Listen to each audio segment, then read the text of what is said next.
Hello everyone. अब हम बात करेंगे जनांकीय संक्रमण सिद्धांत के बचे हुए भाग पर। हम अर्थ, परिभाषा, संकल्पना का विकास, नॉटेस्टीन के विचार, त्रिवार्था के विचार, जनांकीय के संक्रमण की अवस्थाएं, इन सब के बारे में हमारे लास्ट लेक्चर में डिस्कस कर चुके हैं। अभी इस सिद्धांत के अंतर्गत एक संकल्पना या एक शब्द आता है जनांकीय संक्रमण में पुनर्यौवन। हम उस पर चर्चा करते हैं। जनांकीय परिवर्तन में पुनर्यौवन जनसंख्या चक्र की अंतिम अवस्था में पहुंचने के पश्चात आता है, जहां पर जनसंख्या की जन्म दर और मृत्यु दर दोनों ही निम्न हो जाती है और जनसंख्या के ह्रास की स्थिति उत्पन्न होती है। तो इस अवस्था में अत्यधिक आर्थिक उत्थान के कारण जन्म दर में वृद्धि प्रारंभ हो जाती है धीरे धीरे वापस से, और जैसे ही जन्म दर में वृद्धि प्रारंभ होगी जनांकीय पुनर्यौवन प्रारंभ हो जाता है। इसमें लोग जीवन स्तर को निम्न किए बिना भी अपने बड़े परिवार का भरण पोषण करने के लिए सक्षम हो जाते हैं। इसलिए वह अब बड़े परिवार का जो आर्थिक भार है उसको उठाने में सक्षम होने के कारण परिवार नियोजन की गतिविधियों को कम अपनाने लगते हैं। इस प्रकार जिन देशों में औद्योगिकीकरण, नगरीकरण और आधुनिकीकरण के साथ जनसंख्या वृद्धि की दर में कमी हुई थी, वहाँ पर पुनः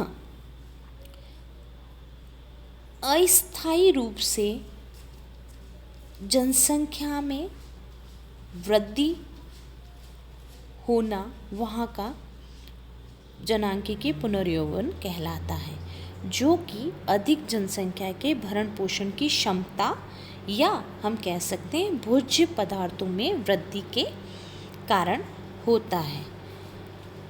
आवश्यकता केवल इस बात की रह जाती है यहाँ पे कि कृषि में शोध कार्य, पूंजी के अधिक विनियोजन के साथ ही भोजन का पदार्थों का वितरण में भी सुविधा आ जाती है।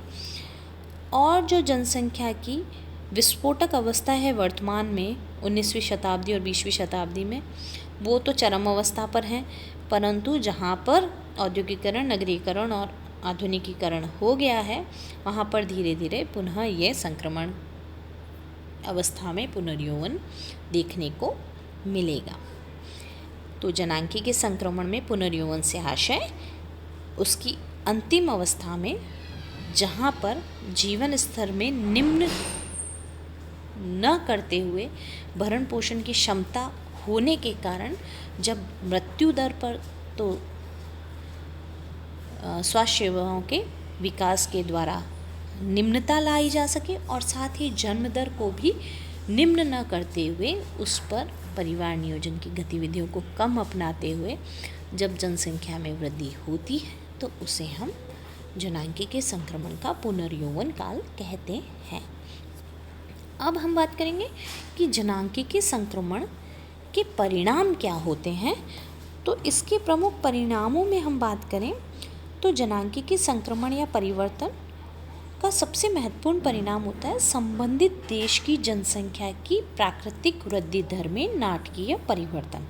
अर्थात जो पहली अवस्था थी उसमें प्राकृतिक जनसंख्या वृद्धि की दर तो नगण्य थी, क्योंकि जितने लोग मर रहे थे उतने ही लोग जन्म ले रहे थे, तो इससे उतार चढ़ाव की अवस्था ज़्यादा नहीं आ रही थी। परंतु दूसरी अवस्था में जैसे ही मृत्यु दर में कमी करने की कोशिश की गई और की, वैसे ही जनसंख्या में एकदम से विस्फोट आया। तो इस प्रकार इसका मुख्य परिणाम प्राकृतिक वृद्धि दर में नाटकीय परिवर्तन होता है। दूसरा जो इसका परिणाम निकला वो जनांकीय की परिवर्तन की प्रक्रिया से जनसंख्या की आयु संरचना संशोधित हो गई। अर्थात जैसे ही हम द्वितीय अवस्था में पहुंचते हैं जन्म और मृत्यु दर के बीच बढ़ते हुए अंतर के कारण नवयुवकों का जनसंख्या अनुपात अधिक हो जाता है, लेकिन जब जीवन प्रत्याशा बढ़ती है तो जन्म दर भी कम होती है। तब आयु संरचना पुनः संशोधित होने लगती है। और ऐसे ही हम बात करें तो तृतीय और अंतिम जो परिवर्तन की अवस्था है उसमें प्रौढ़ वर्ग की संख्या अधिक हो जाती है, क्योंकि वहाँ मृत्यु दर में भी कमी आने लगती है। इसका जो तीसरा परिणाम होता है वो आर्थिक और जनांकीय रूपांतरण के एक दूसरे से संबंधित होने से आता है, कि इसके कारण ग्रामीण और नगरीय जनसंख्या अनुपात में परिवर्तन आता है और धीरे धीरे ग्रामीण जनसंख्या संपूर्ण जनसंख्या नगरीय जनसंख्या के अनुपात को बढ़ाने लगती है। इसका जो अन्य परिणाम आता है वो जनांकीय परिवर्तन प्रगति पर होता है, अर्थात जनसंख्या और संसाधनों के बीच संतुलन भी पक्ष में पॉजिटिव एस्पेक्ट में संशोधित होने लगता है। और आखिरी जो अंतर है वो जनांकीय परिवर्तन में जनसंख्या की संरचना में गुणात्मक परिवर्तन होता है। इस गुणात्मक परिवर्तन के लिए एक वर्ड यूज़ किया जाता है जनांकीय क्रांति, डेमोग्राफिक रिवॉल्यूशन, जिसका अर्थ क्या है, जनसंख्या संरचना में गुणात्मक परिवर्तन, अर्थात मानव जीवन का धीरे धीरे मूल्य बढ़ जाता है और धीरे धीरे बाल विवाह कम होता है, जीवन स्तर ऊंचा उठता है, लोगों का सामान्य स्वास्थ्य अच्छा होता है, शिक्षा अच्छी होती है, प्रौद्योगिकी क्रांति आती है।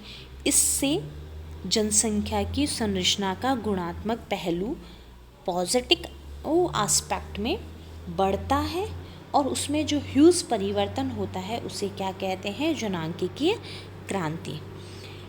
इस प्रकार जो ये टॉपिक है जनांकीय संक्रमण सिद्धांत, उसके अंतर्गत हम जनांकीय संक्रमण क्या है, जनसंख्या परिवर्तन प्रतिरूप क्या है, प्रारूप क्या है, इस परिवर्तन की विभिन्न अवस्थाएं क्या है, विभिन्न विद्वानों ने अपने क्या विचार दिए, और उसके बाद उसके अंदर पुनर्यौवन क्या होता है, उसका परिणाम क्या हो सकता है, और जो जनांकीय क्रांति जो एक शब्दावली प्रयोग होती है उसका क्या अर्थ होता है, इसका अध्ययन हम करते हैं और इसके ऊपर हमने चर्चा की है। तो ये हमारा टॉपिक कंप्लीट होता है, जनसंख्या संक्रमण सिद्धांत क्या है। Thank you.